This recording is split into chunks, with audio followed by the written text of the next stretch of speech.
In today's video, I'm going to teach you how to edit Pipedrive CRM. We're going to keep this really simple and focused, so by the end of this walkthrough, you'll know exactly how to change information on a contact record without breaking a sweat. First, once you're logged into your Pipedrive account, look over to the left-hand side of your screen. In the left sidebar, you'll see a section labeled Contacts.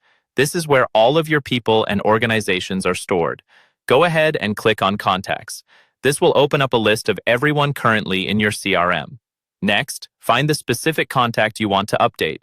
You can scroll through the list or, to save time, use the search bar at the top of the contacts page to type in the person's name. Once you see the correct contact appear in the list, click directly on their name. That will open the detailed view for that contact, where all of their information is displayed. Now that you're on the contacts page, you'll see various fields like phone number, email address, organization, job title, and any custom fields your team might be using. To edit any of these fields, look for a small pencil icon next to the field you want to change.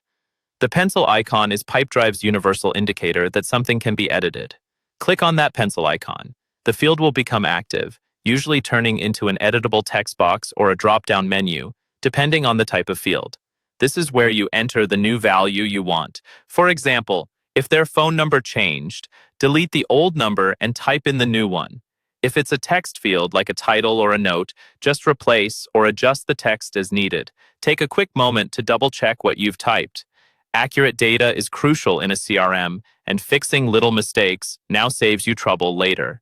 When you're happy with the new value, simply press the Enter key on your keyboard.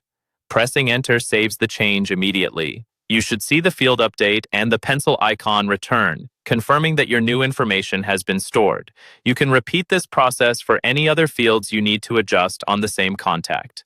Click the pencil icon, enter the new value, and press Enter to save. Once you're done, your contact record is fully updated and ready for your sales or support workflows.